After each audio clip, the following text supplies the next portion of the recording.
नमस्कार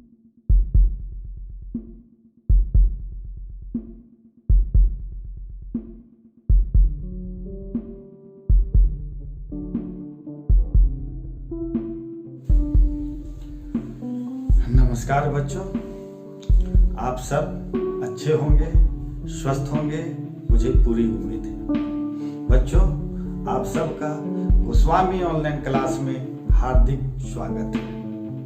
बच्चों, मैंने आपको पिछले वीडियो में वर्ग 6 के इतिहास पाठ्य पुस्तक से अध्याय 4 आरंभिक नगर, जिसमें मैंने आपको आरंभिक नगर के बारे में, जहां आपने मोहनजोदड़ो, हड़प्पा सभ्यता और साथ ही साथ इन दोनों सभ्यताओं के अलावे विश्व के अन्य भागों में भी जो नगरीय सभ्यता फैल रही थी, जैसे मेसोपोटामिया, इनके बारे में मैंने आपको जानकारी दिया। आज मैं आपके बीच में उसी पाठ वर्ग 6 के इतिहास अध्याय 4 आरंभिक नगर के पाठ के प्रश्नोत्तरी को लेकर के आपके बीच में आया हूं। बच्चों, आप इसे ध्यान से सुनेंगे और समझेंगे, ताकि आपको प्रश्न को हल करने में किसी भी तरह की समस्या या कठिनाई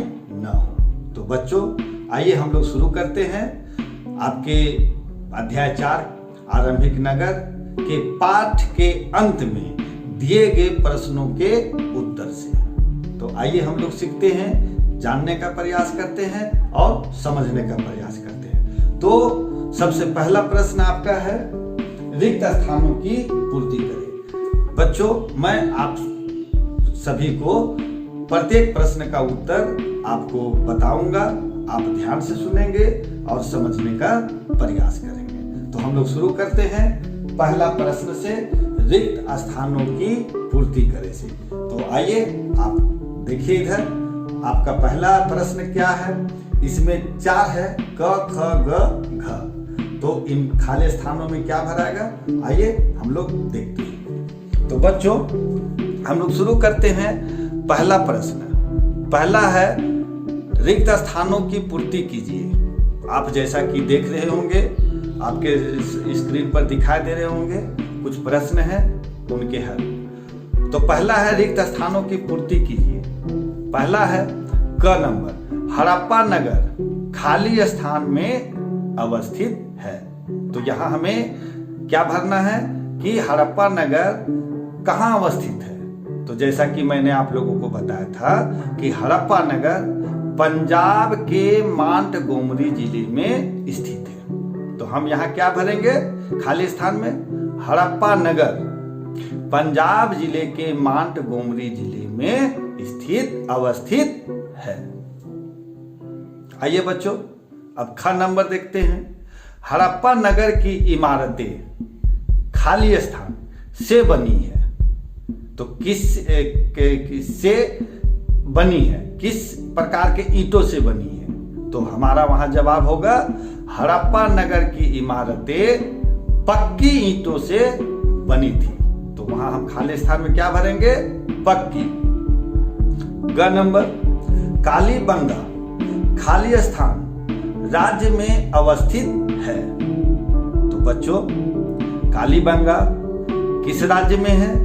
तो खाली स्थान में हम क्या भरेंगे, राजस्थान।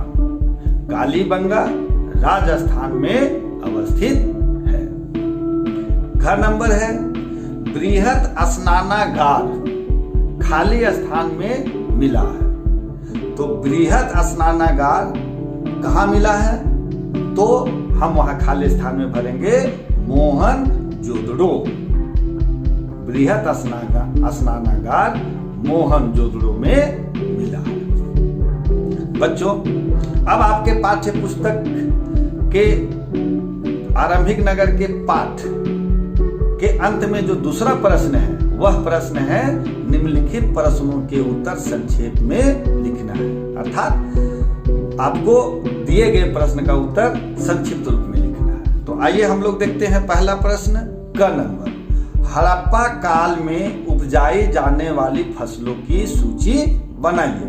पहला क नंबर आपका है हड़प्पा काल में उपजाए जाने वाली फसलों की सूची बनाइए। तो हम इसका उत्तर सब लिखेंगे कि हड़प्पा कालीन सभ्यता के लोग गांवों में रहकर धान, गेहूं, मटर, तिल, चना, सरसों आदि खाद्यान्न फसलों का उत्पादन करते थे। तो कौन कौन सी फसल हो गए? धान, गेहूं, मटर, तिल, चना और सरसों इत्यादि फसलें। तो ये थे हमारा क नंबर। अब आइए हम लोग अगला प्रश्न ख देखते हैं। ख नंबर प्रश्न है हड़प्पा सभ्यता की नगरीय व्यवस्था का वर्णन कीजिए। अर्थात उस समय की जो नगरीय व्यवस्था कैसी थी, भवन कैसे थे, सड़क कैसे बनाए गए थे, इसकी हम संक्षिप्त में लिखेंगे। तो उत्तर हम लिखेंगे कि हड़प्पा सभ्यता की सबसे महत्वपूर्ण विशेषता थी वहां की नगरीय व्यवस्था। इस सभ्यता के महत्वपूर्ण स्थलों के नगर निर्माण में बहुत सफलता मिलती है। नगरों के भवनों के बारे में विशेष बात यह थी कि वे जाल की तरह फैले हुए थे। वहां प्राप्त भवनों के अवशेषों से स्पष्ट होता है कि हर मकान के बीच में आंगन होता था तथा आंगन के चारों ओर 4-5 बड़े कमरे, स्नानागार और रसोई घर के साथ बने होते थे। सिंधु सभ्यता में सड़कों के जाल द्वारा नगर को कई भागों में विभाजित किया गया था। सड़कों के दोनों ओर पक्की ईंटों द्वारा नालियों का निर्माण किया गया था। इन नालियों में थोड़ी दूर पर मनुष्य मुखे भी बनाए गए थे। मानुष मुखे। नालियों के जल निकास की इतनी उत्तम व्यवस्था किसी अन्य समकालीन सभ्यता में नहीं मिलती है। तो ये थे बच्चों ख नंबर। अब हम आगे देखते हैं ग नंबर प्रश्न। ग नंबर प्रश्न है बच्चों, अन्नागार का निर्माण क्यों किया गया था? तो इसका हम उत्तर लिखेंगे कि अन्नागार का निर्माण अनाज रखने के लिए किया जाता था। किस चीज को रखने के लिए किया जाता था? तो अनाज रखने के लिए। और इस अन्नागार में जनता से कर के रूप में, टैक्स के रूप में जो वसूल किए गए अनाज थे उसी को रखा जाता था, जैसा मैंने आप लोग को बताया था। तो हम इसका सही उत्तर लिखेंगे कि अन्नागार का निर्माण अनाज रखने के लिए किया जाता था। इनमें संभवतः जनता से कर के रूप में वसूल किए गए अनाज को रखा जाता था।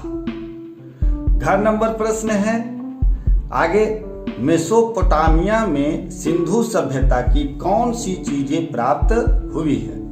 तो मेसोपोटामिया में जब हड़प्पा सभ्यता का विकास हो रहा था उसी समय मेसोपोटामिया में भी एक और सभ्यता का विकास हो रहा था। तो उस सभ्यता में सिंधु सभ्यता की कौन कौन सी चीजें प्राप्त हुई है इसे हमें लिखना है। तो हम उत्तर में लिखेंगे कि मेसोपोटामिया में सिंधु सभ्यता की विविध वस्तुएं जैसे खानेदार मनके, सेल खड़ी की बटन तथा हड़प्पा मूल का तांबे का श्रृंगारदान आदि मिले हैं। तो ये थे आपके प्रश्न जो दूसरा नंबर के थे कि 4 प्रश्न थे ग ख ग घ।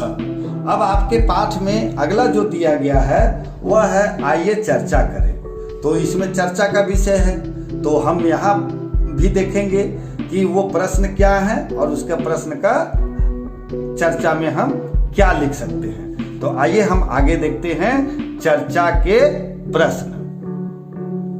बच्चों आइए चर्चा करते हैं। तो चर्चा का पहला प्रश्न है जो तीसरा नंबर है, हड़प्पा नगर के लोगों ने बृहद स्नानागार या महान स्नानागार का निर्माण क्यों किया गया था? तो जैसा कि आप लोगों को पता है कि स्नानागार, बृहद स्नानागार कहाँ मिला था? तो मोहनजोदड़ो। तो महान स्नानागार मोहनजोदड़ो का सबसे प्रसिद्ध स्थल है। इसके निर्माण में पक्की ईंटों तथा चूने का प्रयोग किया गया था। किसका प्रयोग किया गया था? पक्की ईंटों और चूने का प्रयोग किया था। इसका निर्माण करने का यही उद्देश्य था कि इसका निर्माण संभवतः धार्मिक अनुष्ठान अर्थात पूजा पाठ, धार्मिक अनुष्ठान संबंधी स्नान के लिए किया गया था। जब पूजा पाठ या धार्मिक अनुष्ठान करना है तो उसके पहले नहाने की व्यवस्था के लिए यह बृहत स्नानागार किया गया था तथा इसका उपयोग उस नगर के सभी नगरवासी करते थे। तो इसका निर्माण क्यों किया गया था? तो धार्मिक अनुष्ठान संबंधी स्नान के लिए किया गया था, जिसका उपयोग सभी लोग करते थे। अगला है चौथा नंबर, चर्चा का प्रश्न है, हड़प्पा सभ्यता में शिल्पकारी कला अनूठी थी कैसे? तो जैसा कि मैंने आप लोगों को बताया था कि जब हड़प्पा सभ्यता की खुदाई हुई थी तो कई चीजें प्राप्त हुई थी। अधिकांश चीजें पत्थर, शंख, कांसे, तांबे, सोने तथा चांदी से बनाई गई थी। कांसे और तांबे से औजार, हथियार, गहने तथा बर्तन बनाए जाते थे। सोना, चांदी तथा अन्य बहुमूल्य वस्तुएं से भी गहने और बर्तन बनाए जाते थे। इन पर सुंदर नक्काशी भी की गई थी। मनकों, हार, बाटों और फलकों को बड़े सुंदर ढंग से बनाया गया था। अतः यह कहा जा सकता है कि हड़प्पा सभ्यता में शिल्पकारी कला अनूठी थी। मैं पुनः आपको दोहरा रहा हूं बच्चों इस प्रश्न को कि हड़प्पा सभ्यता में शिल्पकारी कला अनूठी थी कैसे? तो हम कह सकते हैं, लिख सकते हैं कि हड़प्पा सभ्यता की खुदाई में कई चीजें प्राप्त हुई है। अधिकांश चीजें पत्थर, शंख, कांसे, तांबे, सोने तथा चांदी से बनाई गई थी। कांसे और तांबे से औजार, हथियार, गहने तथा बर्तन बनाए जाते थे। सोना, चांदी तथा अन्य बहुमूल्य वस्तुओं से भी गहने और बर्तन बनाए जाते थे। इन बर्तनों पर, गहनों पर सुंदर नक्काशी भी की जाती थी। मनकों, बाटों और फलकों को बड़े सुंदर ढंग से बनाया गया था। अतः कहा जा सकता है कि हड़प्पा सभ्यता में शिल्पकारी अनूठी थी। आगे है अगला, हम पांचवा और आखिरी प्रश्न देखते हैं चर्चा का विषय में। बच्चों, पांचवा प्रश्न है, खंडहरों का संरक्षण क्यों आवश्यक है? तो खंडहर का संरक्षण क्यों करना चाहिए, इसके बारे में हम चर्चा करते हैं और लिखते हैं कि खंडहर अतीत की कहानी बताने का अच्छा माध्यम है।